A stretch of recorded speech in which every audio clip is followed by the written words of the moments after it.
마지막 시간에는 빈자리가 많아요. 그래서 제일 실력 없는 설교자에게 마지막 폐 예배를 맡깁니다, 원래. 그래서 제가 걸렸어요. 그런데 생각보다는 여러분 많이 남아 계시네요. 많이 계시고 또 끝까지 하나님의 은혜를 사모하는 모습을 볼 때 정말 제 마음이 또 감격을 다시 한번 느낍니다. 원래 하나님의 은혜는 마지막에 임하는 것 같아요. 그렇죠?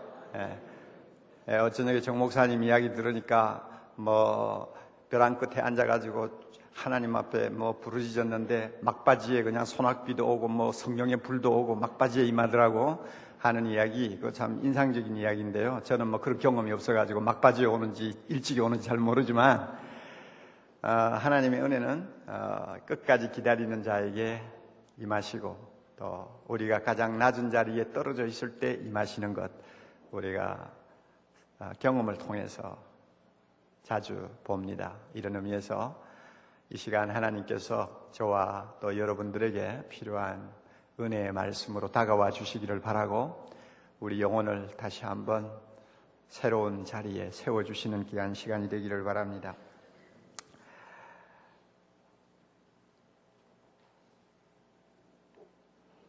이재철 목사님이 강의를 하시면서 우리는 항상 변화되어야 되겠지만은 변질은 되어서는 안 된다 하는 아주 짤막한 이야기를 한마디 하고 넘어가는 것을 저는 인상 깊게 들었습니다.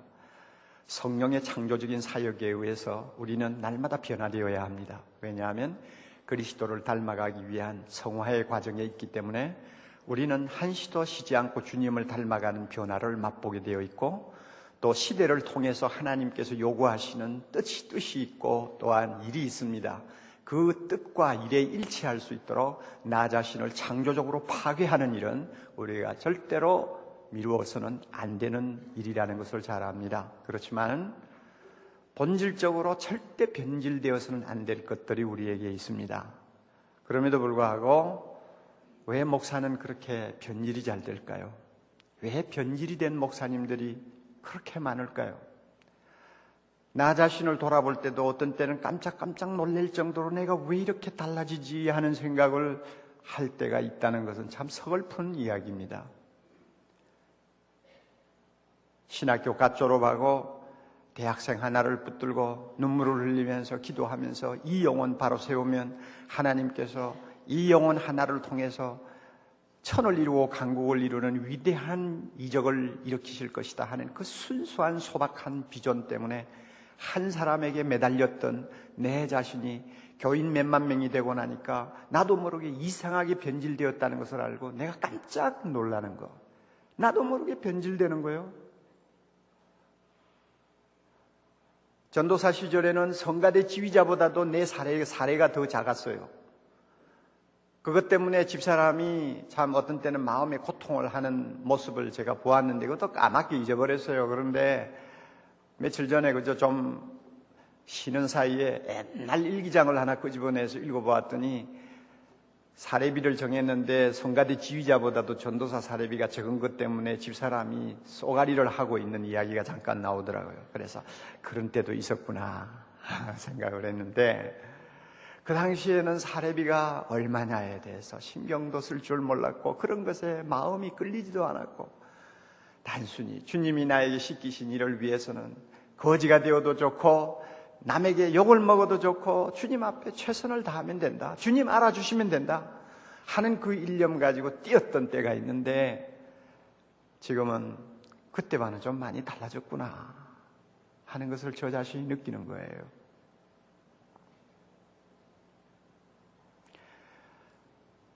여러분, 대형교회 목사가 얼마나 변질되기 쉽다는 거 여러분 아마 잘 모르실 거예요. 얼마나 많은 유혹이 있다는 것도 여러분이 잘 모르실 거예요.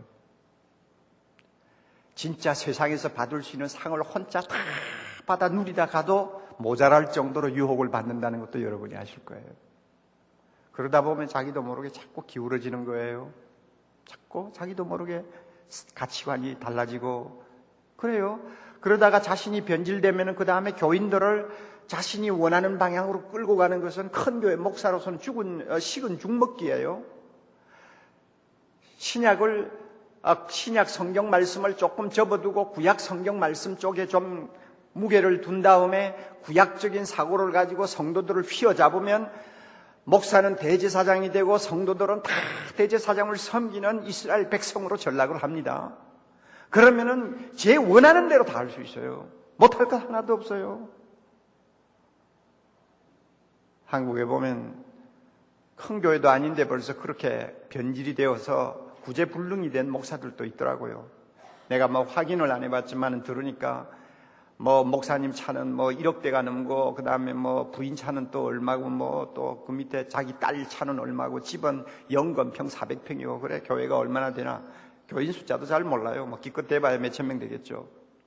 그 정도 몇천 명 데리고 있는 교회도 목사가 변질돼서 약간 이상하게 가버리고, 또 성경신학의 기초가 바르지 못해가지고, 신약을 가지고 구약을 해석해야 될 사람들이 구약을 가지고 신약을 해석하는 엉뚱한 발상을 하기 시작하면 그때부터 이제는 이상해져 버리는 거예요. 그런 사례를 한국에서 한두 건 보는 거 아니에요.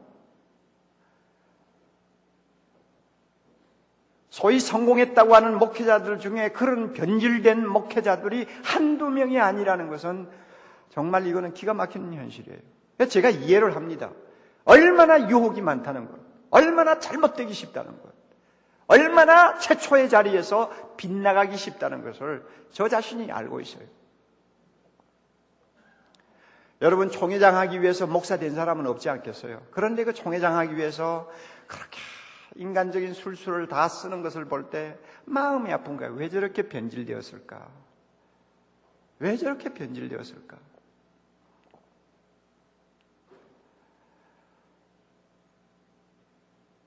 양떼들이 영적으로 갈급해서 정신을 못 차리고 허우적거리는 거 아나 그냥 모른 채 하고는 날마다 정치판에 뛰어들어서 일주일 내내 돌아다니면서 할 필요도 없는 일들을 하면서 시간 다 보내고 주일날 돌아가서는 그저 적당히 설교해서 그저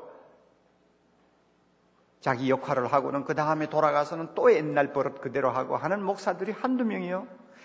그 사람들이 신학교 갈 때는 그런 마음을 가지고 가진 않았을 거예요. 그 사람들이 목사 안수 받을 때는 그들의 초심이 그렇게 엉망이었지는 않을 거라고요. 그런데 어쩌다가 언제부터 저렇게 변질되었느냐 하는 이야기입니다.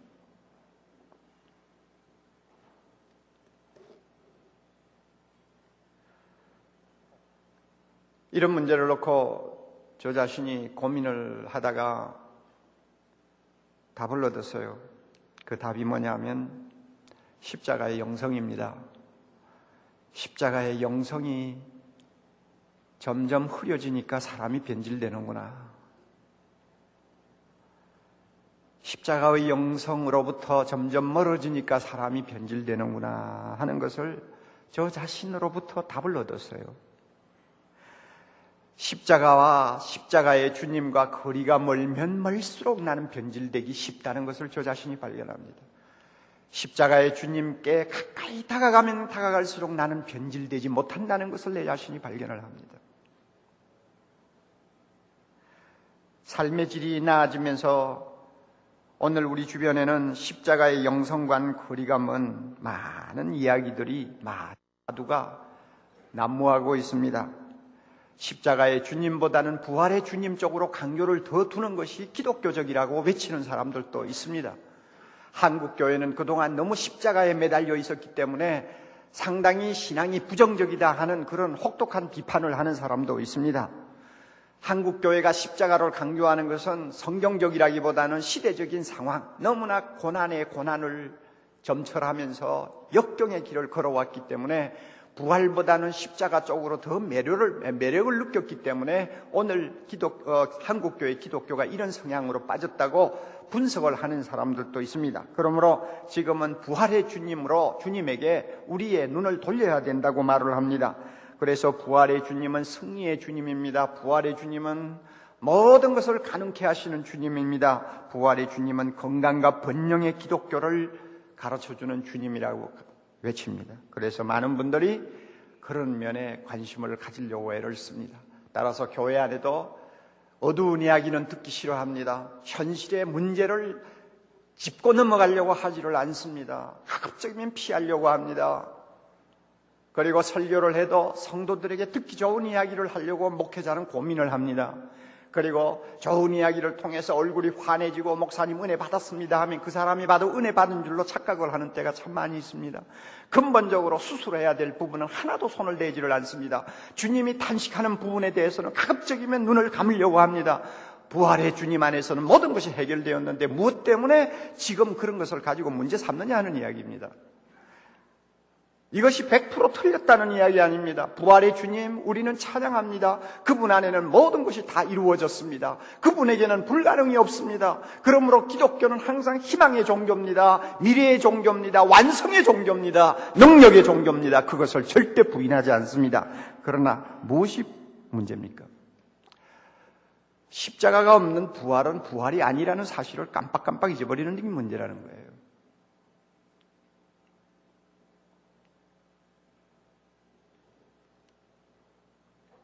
저는 조영기 목사님하고 좀 가까운 편이기도 합니다만은 또 제가 그 교회 가서 집회도 하고 조 목사님 우리 교회 와서 집회도 하고 하면서 사적으로 만나서 뭐 이야기도 듣고 합니다만 제가 그분의 그 신학적인 지론에 대해서 100% 공감해요. 100% 공감한다고요?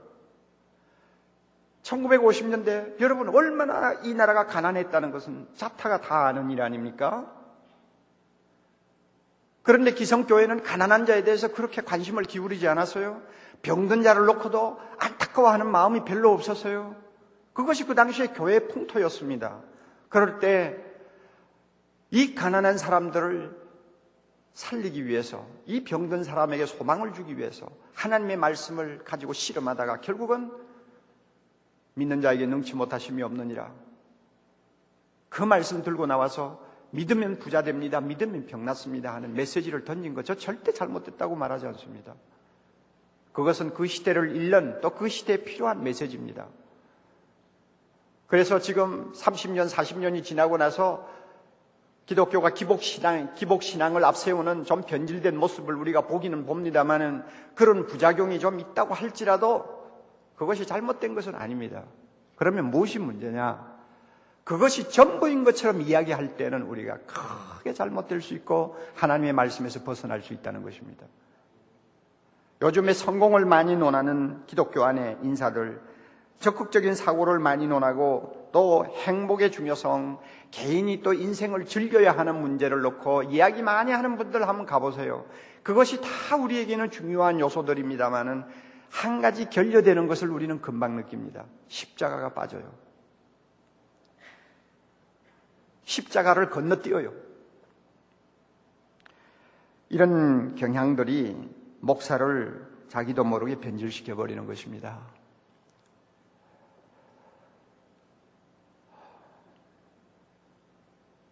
주님이 우리를 보실 때 뭐라고 하실까?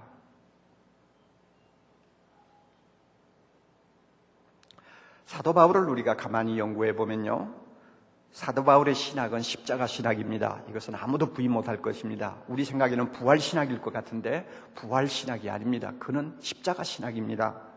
그의 구원관을 한번 보세요. 로마서 3장 21절 이하에 보면 그리스도 예수 안에 있는 구속으로 말미암아 십자가로 말미암아 십자가의 보혈로 말미암아 하나님의 은혜로 값없이 의롭다 하심을 얻은 자 되었느니라. 이 말씀이 바울의 구원관의 중심입니다. 십자가예요. 그리고 그의 성화론을 한번 보세요. 바울의 성화론을 보면 로마서 6장 1절 이하에 잘 나타나 있습니다. 우리가 알거니와 우리 옛사람이 예수와 함께 십자가에 못 박힌 것은 죄의 몸이 멸하여 다시는 우리가 죄에게 종노릇하지 아니하려 함이니라. 우리의 성화를 이야기하는 가장 중심적인 핵심은 십자가입니다. 이게 바울의 성화론이에요. 여러분, 바울의 교회론을 알고 계시죠? 바울의 교회론의 중심이 뭡니까? 그리스도의 피로 값주고 사신 교회입니다. 이게 바울의 교회론입니다. 십자가 빼놓고는 설명이 되지 않는 것이 바울의 교회론이요. 바울의 세계관을 여러분이 한번 보세요. 바울의 세계관은 에베소 2장 16절 또 1장 10절 보면 원수된 것을 십자가로 소멸하시고 원수된 것을 십자가로 소멸하시고 하늘에 있는 것이나 땅에 있는 것이나 그리스도 안에서 통일되게 하는 것이 바울의 세계관이에요. 십자가 빼놓고는 바울의 세계관은 설명을 할 수가 없습니다. 그러니 이런 것을 우리가 바울의 서신을 가지고 검토를 하면 많은 이야기를 할 수가 있습니다. 바울의 목회관을 우리가 보면은 여러분 잘 아시잖아요. 사도행전 20장에 보면 에베소 교인들을 위해서 그가 어떻게 목회했다는 거 잘 알지 않습니까? 날마다 눈물이고 날마다 성도들을 바로 세우기 위해서 밤잠을 자지 못하고 굶주리고 나중에는 자기의 권리조차도 요구하지 아니하는 십자가의 길을 걸어간 것이 바울의 목회입니다. 십자가 빼놓고는 바울의 목회를 이해할 수가 없어요. 그는 성공을 떠버리지 않았어요. 적극적인 사고를 떠버리지 않았어요. 인생을 사는 데 있어서 복을 이야기하지 않았어요. 사람들 듣기 싫은 이야기를 피하지 않았어요. 좋은 이야기든 나쁜 이야기든 교인들에게 유익하다고 하면 공적으로나 사적으로나 그는 말하는 것을 절대로 꺼리지 않았다는 것이 바울의 중심이에요. 이게 뭐냐면 바울의 목회관의 중심에 십자가가 있다는 이야기입니다. 그렇기 때문에 바울은 변질되지를 않았습니다.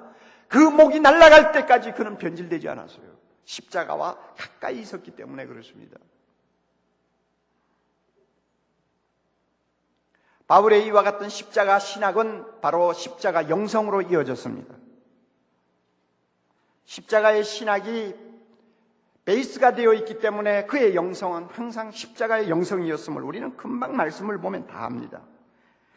오늘 우리가 읽은 고린도전서 2장 1절 이하에 보세요. 그는 무슨 이야기를 합니까? 그 말을 우리말로 바꾸면 밤낮 없이 바울의 생각은 십자가에 죽으신 예수 그리스도에게 가 있었다는 이야기입니다. 모든 사고의 중심이 십자가에 달리신 주님이었다는 이야기입니다. 이게 바울의 영성이에요.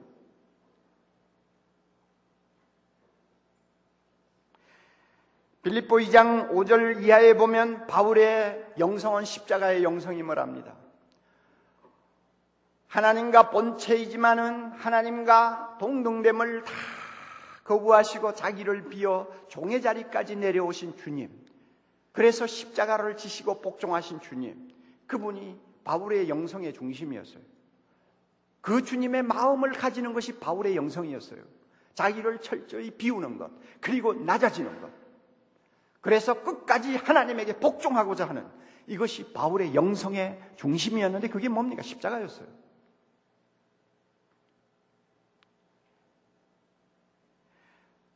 골로새 1장 20절 보세요. 바울은 이런 말을 합니다. 그리스도의 남은 고난을 그의 몸된 교회를 위하여 내 육체에 채우노라. 바울의 영성이 뭐요? 목회자로서 영성, 십자가의 고난을 계속 짊어지겠다고 하는 의지와 각오였습니다. 이것이 바울의 영성이에요.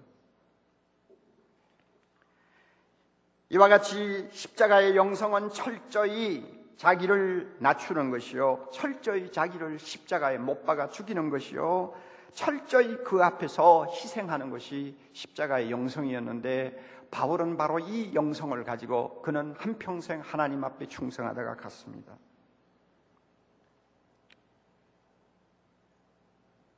그리스도 예수의 사람들은 그 정과 욕심을 십자가에 못 박았느니라. 남의 이야기가 아니에요. 자기 이야기하는 거예요. 바울이 자기 이야기하는 거예요. 여러분, 오늘날 우리가 관심을 가지는 영성과 바울의 십자가의 영성과 거리가 있다는 것을 우리 모두가 인정하지 않습니까? 특별히 여기 젊은 우리 후배 교육자들, 여러분이 지금 듣고 또 강의 듣고 생각하는 영성은 어떤 스타일의 영성입니까? 어떤 성격의 것이요? 그 영성의 중심에 무엇이 있습니까? 조심하세요. 십자가가 빠지는 영성은 반드시 그 목회자를 변질시킵니다. 성공하면 성공하는 대로 변질시킵니다. 실패하면 실패하는 대로 변질시킵니다. 결국은 주님이 보내신 사자라고 말하기 어려운 자리까지 떨어진다는 것을 우리가 꼭 기억해야 합니다.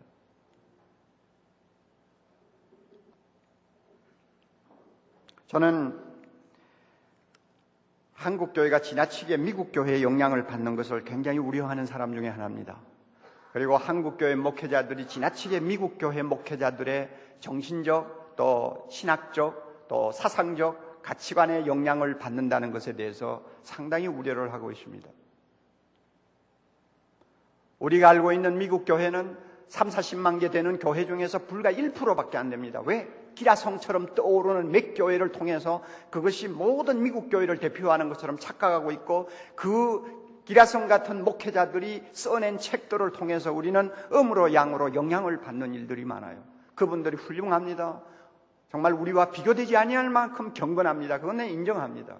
그렇지만은 여러분, 미국이라고 하는 배경을 우리가 놓고 볼 때 우리는 미국 교회를 무조건 따르는 것은 굉장히 위험합니다. 미국은 세계 초강대국입니다. 아무리 성경적으로 바른 해석을 한다고 해도 미국 교회 목사들은 자기의 상황을 벗어나서 성경을 보지 못합니다. 그 상황에 자기들 영향을 받는 것입니다. 그 사람들은 지난 반세기 동안 그 본토에 어떤 전쟁이라는 것이 없었어요. 그리고 지금까지 계속 부를 누리고 살아왔지 않습니까? GNP를 따지면 우리나라와 한 5배 차이입니다만은 축적된 부를 따지면은 우리나라와 20배 이상의 차이가 나는 나라 아닙니까? 그 나라에서 목회하는 목사들입니다. 그러므로 그들은 굉장히 실제적입니다. 그리고 상당히 계산적입니다. 상당히 인간적입니다. 제가 이렇게 말해도 잘못되지 않는다고 생각합니다. 우리 비해서는 굉장히 인간적이에요. 현실적이에요. 그들의 책을 보면 알아요. 그러므로 어떤 때는 우리가 생각하던 가치관하고 정면 충돌하는 이야기들이 그들의 입에서 나오는 것을 자주 봅니다. 왜냐하면 그들의 문화의 배경 때문에 성경을 보는 안목이 우리하고 다르다는 것입니다. 그럼에도 불구하고 우리는 그들의 영향을 너무 많이 받고 있습니다. 비교가 안 되는 상황에서 우리는 살고 있고, 그래서 우리는 하나님의 말씀을 주목하면 미국 사람들보다, 미국 교회 목회자들보다 훨씬 유리한 조건이 하나 있는데, 그것이 뭐냐 하면 십자가의 영성을 이해할 수 있는 폭이 우리 쪽이 훨씬 크다는 것입니다. 그래서 우리가 그들에게 가르쳐야 될 입장이 되어야 되는데 거꾸로 우리는 영향을 받고 있다. 그래서 5만 가지 프로그램, 5만 가지만 좀 좋다 하면 전부 다 끌어다가 한국 시장판에서 장사하는 세상이 되어버렸다 그 말이에요. 그러니까 우리가 비판 없이 정확하게 분석하지 않고 받아들이면 온갖 잘못된 것에 오염되어 버릴 위험이 있는 것이 오늘날 우리의 현실이요, 우리의 사고입니다. 우리는 말씀을 주목해야 합니다. 우리가 미국 교회 목사들을 가르쳐야 됩니다. 왜냐하면 성경이 말하는 진짜 영성은 십자가의 영성이기 때문에 그 영성은 고난이 무언가를 아는 우리를 통해서 그들이 배워야 돼요. 한국 교회를 통해서 미국 교회가 배워야 돼요. 저는 이용도 목사님에 대해서 젊었을 때도 관심을 조금 가졌습니다만은 최근에 이제 감리교에서 그를 복권시키고 나서 이제 그에게 대한 책을 좀 읽어보았습니다. 그는 신비주의자입니다. 그러나 그 사람의 짧은 33년의 생애 마지막에 가서 약간 좀 너무 교계로부터 반발을 받으니까 조금 참 아쉬운 부분이 있는 행동을 한 것은 사실입니다만 그분의 중심은 정확합니다. 한국이 낳은 탁월한 신학자입니다. 탁월한 목회자입니다. 부흥가입니다. 그래서 우리는 그분에 대해서 연구한 자료들을 좀 검토할 필요가 있어요. 비록 시대는 그때와 지금이 너무나 다르지만은 십자가를 이해하는 부분에 있어서는 그분에게 배워야 할 것이 참 많다고 생각을 합니다. 우리는 너무 깊지를 못해요. 그래서 그분의 글을 읽는 중에 그분이 그 당시에 세계를 제패하고 권력을 휘두르던 구라파 교회에 대해서 이런 말을 쓴 것을 보았습니다.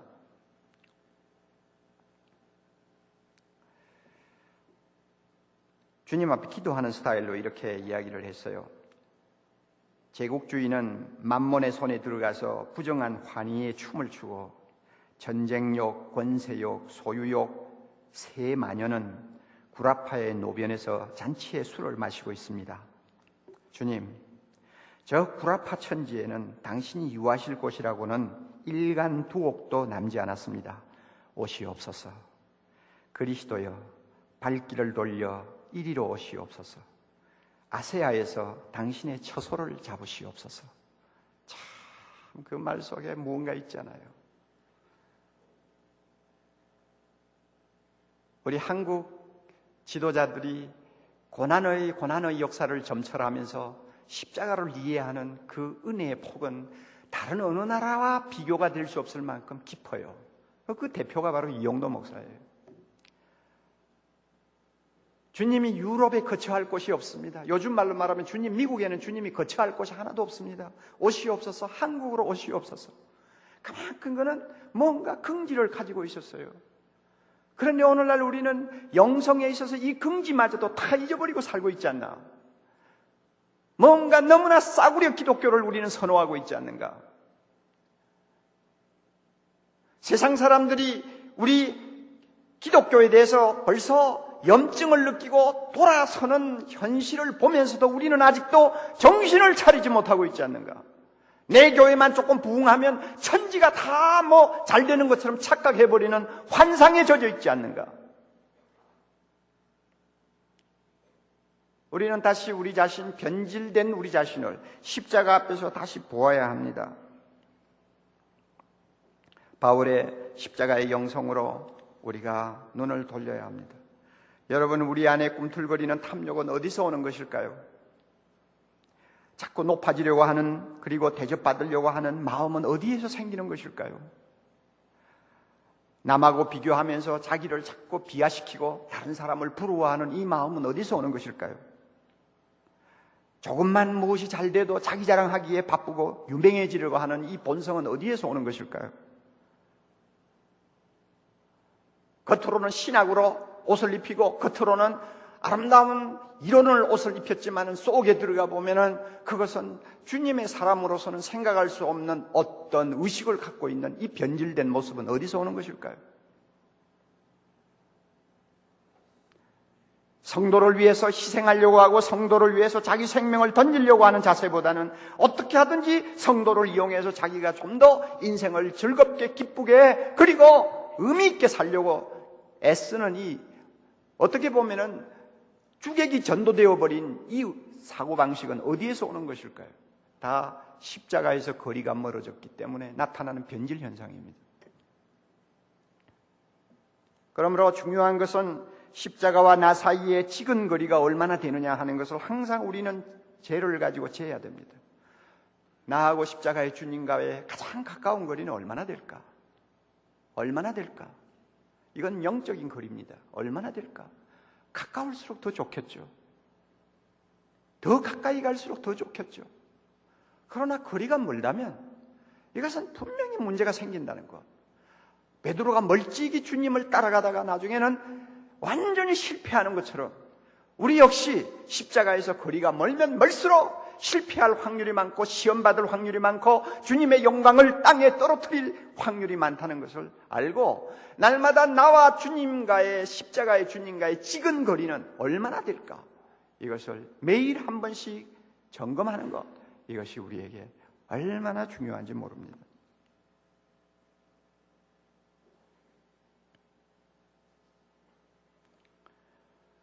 주님은 훗날에 우리를 만났을 때 너 믿음이 얼마나 좋았느냐 이거 따지지 않는 거 성경 보시면 알잖아요. 기도 얼마나 했느냐 그거 따지는 거 아닌 거 아시잖아요. 주님이 보시는 관점이 다르다는 것을 아시잖아요, 여러분. 예? 주님은 십자가를 지고 가시면서 나를 따르라고 그랬어요. 십자가의 주님을 따르라고 그랬지 부활의 주님을 따르라고 그러지 않았어요. 십자가를 앞에 놓고 걸어가면서 나를 따르는 자는 자기를 부인하고 자기 십자가를 지고 나를 쫓을 것이니라고 말했습니다. 십자가의 길을 따라오라고 그랬지 다른 길 따라오라고 그랬잖아요. 그럼에도 불구하고 우리는 십자가와 거리가 점점 멀어지는 안타까움을 자주 느낍니다. 그러므로 두 가지 현실적인 실천 사항이 있어요. 두 가지를 꼭 실천할 수 있기를 바랍니다. 저도 그렇고 여러분도 그렇고. 교회 갱신을 하자고 하는 정신이 어디 있습니까? 무엇이 교갱입니까? 나는 이제 교갱협이 일하다가요 어떤 면에는 좀 한계에 부딪힌 것 같아요. 끝이 없어요.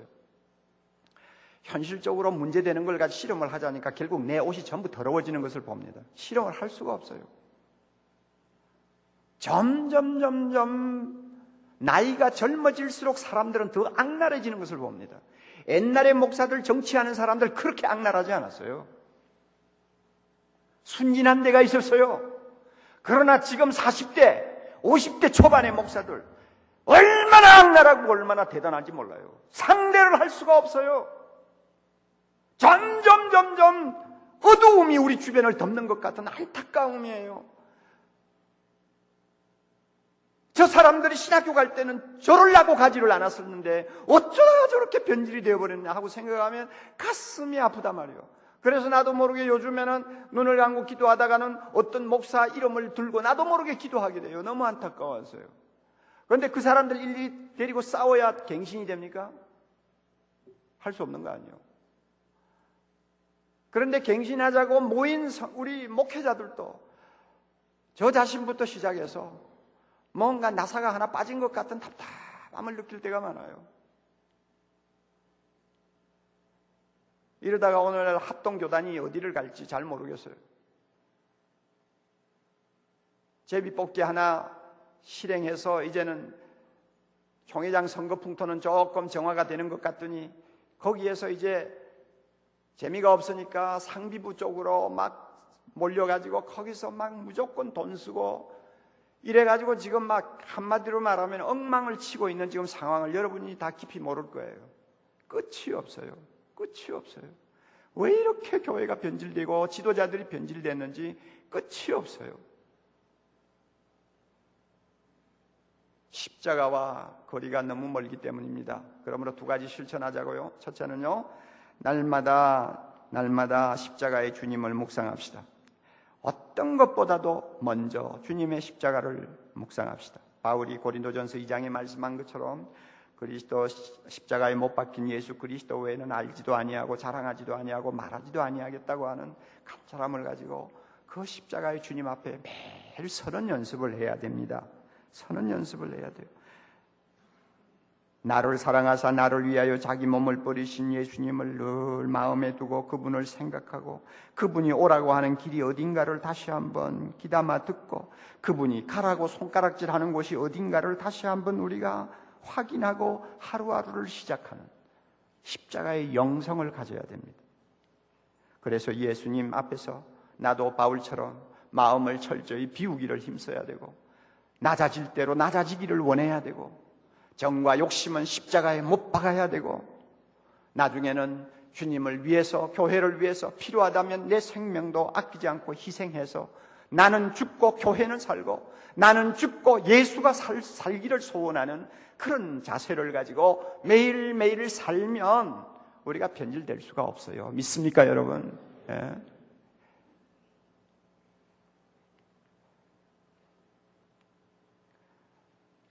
제가 찬송가 중에서 크로스비 찬송을 참 제일 좋아합니다. 페니 크로스비 찬송을 좋아하는데 그분의 찬송가 중에서 이 십자가를 날마다 가까이 하기를 간절히 바라면서 부르는 찬송가가 몇 개 있죠.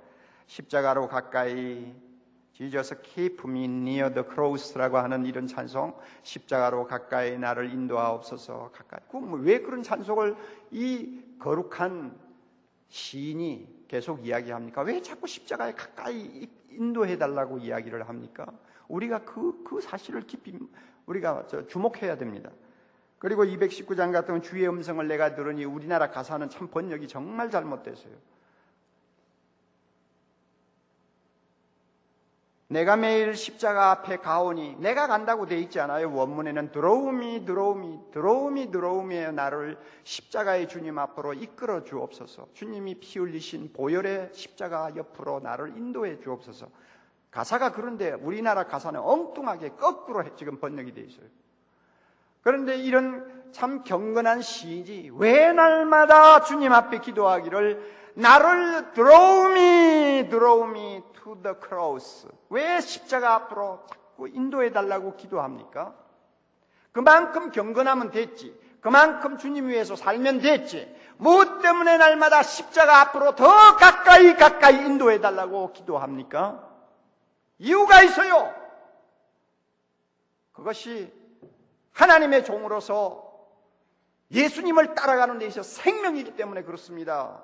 그 십자가의 주님을 묵상하지 아니하고 그분 앞에 가까이 다가가려고 하는 노력이 없이는 어떤 거룩한 것도 잘못되고 어떤 선한 것도 부패한다는 것, 이것을 우리가 여기에서 배우는 거예요.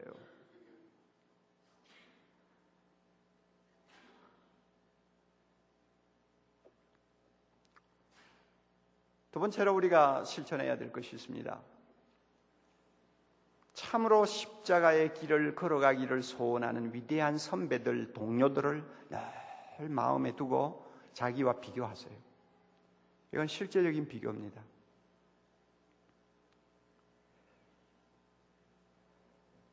저는 중학교 때 부산에 있는 모 교회 집회에 참석을 했었는데, 그때 한부선 선교사님이라고 미국 정통 장로교에서 파송받아서 일제시대부터 한국에서 선교를 하셨던 참 훌륭한 분이 계세요.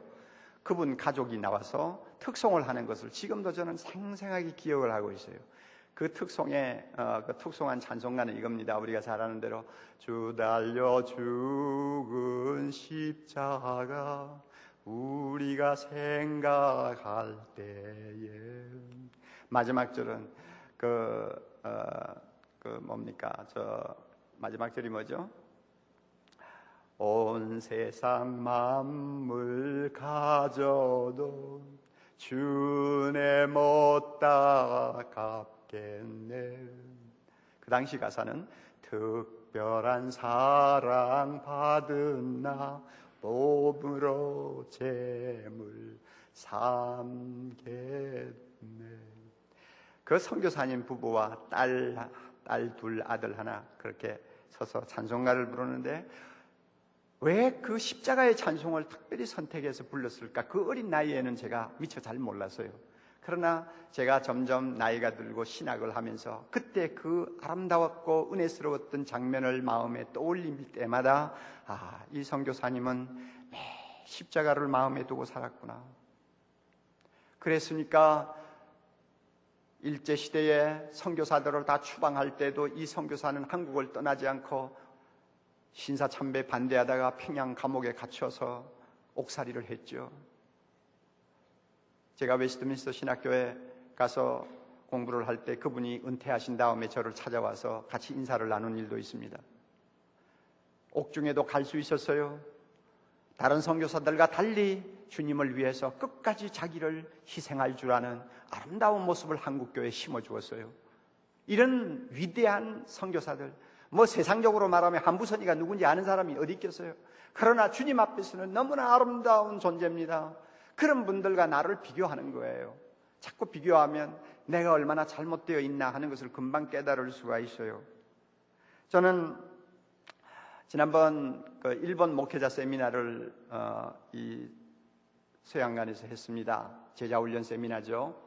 그래서 일본 목회자들이 40몇 명인가 왔는데요.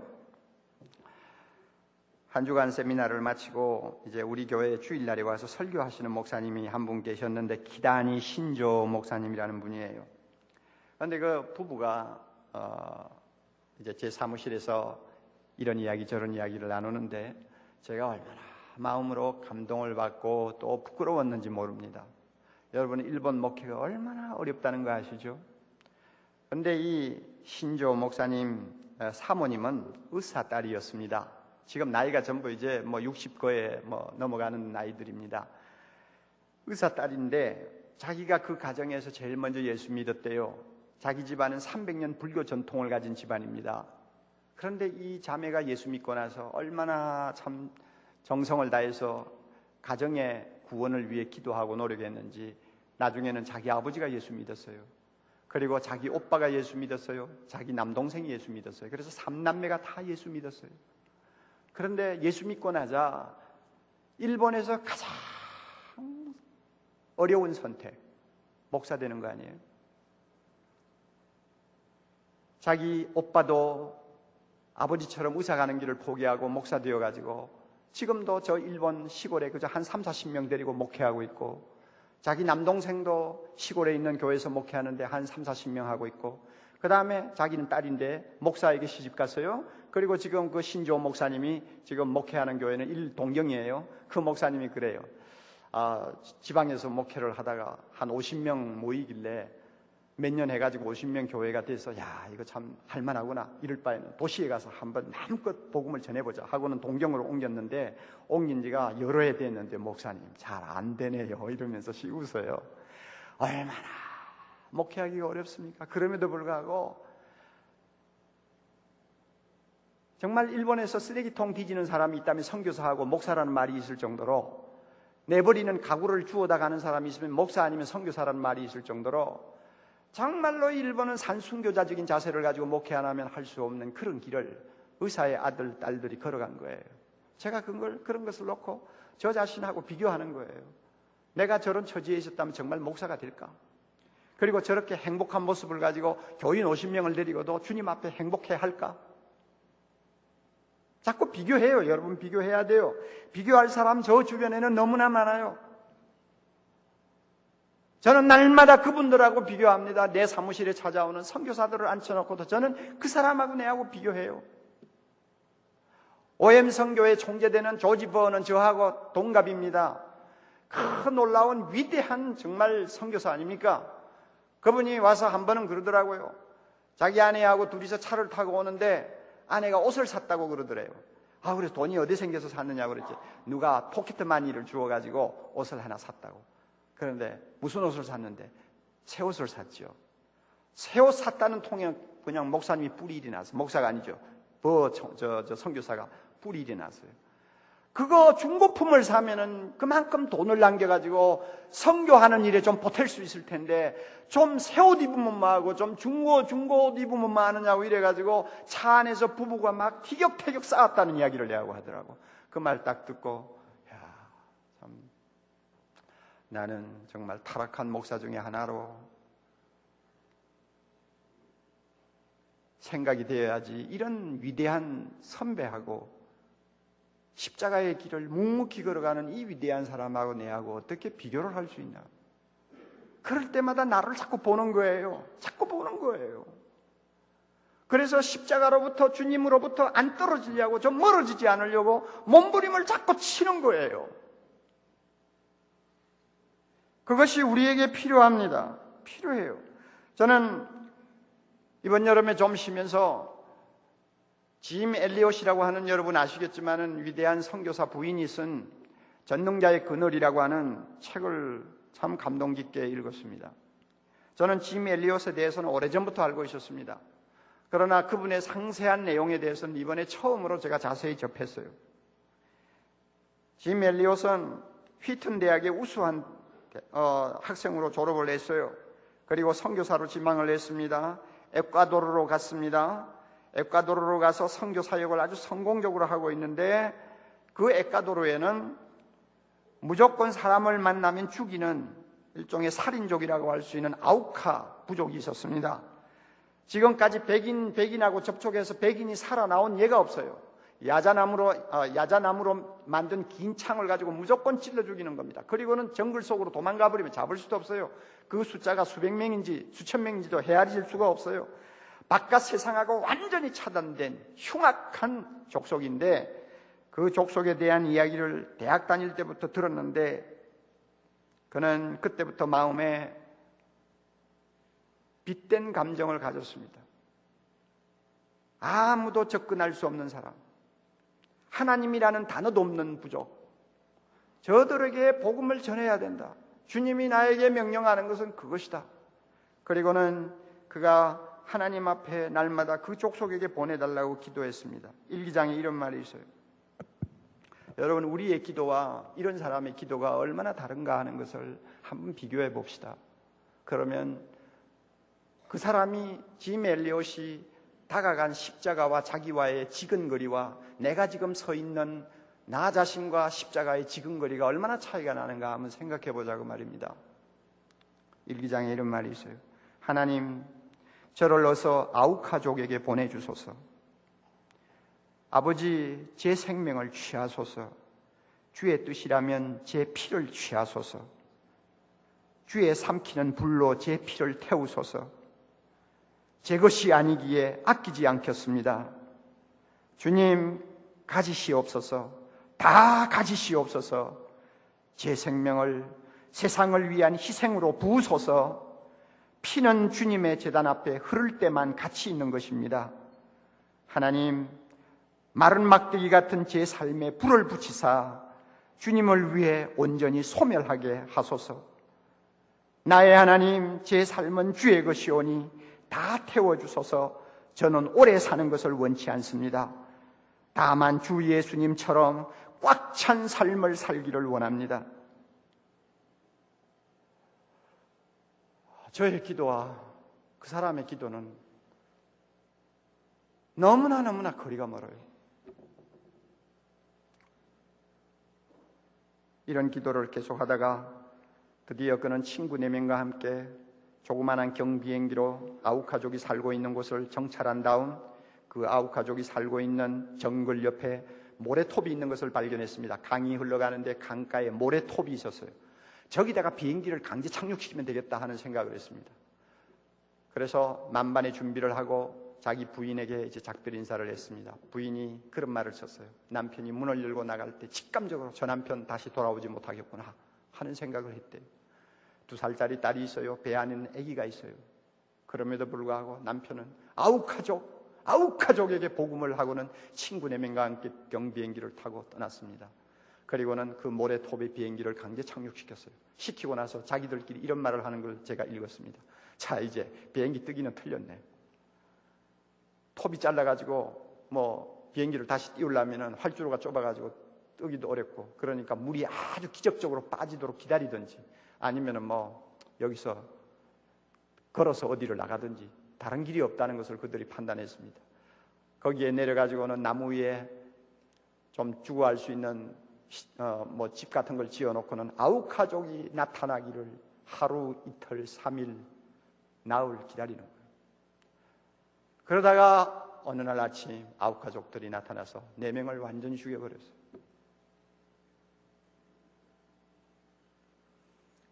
나중에 유복자로 남아있는 그분의 아들이 선교사가 되어가지고 아욱 가족을 위해서 선교사로 다시 사역을 시작한 것을 제가 읽은 일이 있습니다. 여러분은 지금 자기와 비교하는 대상이 누구예요? 사랑이교회 옥목사입니까? 여러분은 누구를 비교하는 거예요? 큰 교회 가졌다고 해가지고 많은 사람에게 이런 그 이름이 오르내리는 어떤 사람입니까? 벌써 우리 자신이 누구와 나를 비교하느냐가 나 자신이 지금 제 위치에 서느냐 서지 않느냐 아주 중요한 문제를 해결하는 관건이에요. 십자가의 뒤를 가급적이면 가까이 따라가려고 몸부림치는 사람을 여러분 옆에 놓고 비교하세요. 그러면 자주 내가 얼마나 변질되었는가를 발견하게 될 것입니다. 내가 얼마나 속물이라는 것을 발견하게 될 것입니다. 그럴 때마다 정신 차리고 회개하고 주님의 십자가를 바라보고 두 손 들고 다시 방향을 바꾸어 주님 앞으로 달려가야 됩니다. 이렇게 해도 내가 건전하게 마지막까지 주님 앞에 칭찬받을 수 있도록 살까 말까인데 그것마저도 포기해버리고 우리가 되는 대로 생활한다면 나중에 여러분 주님 앞에 가서 도대체 무슨 면목으로 서겠어요?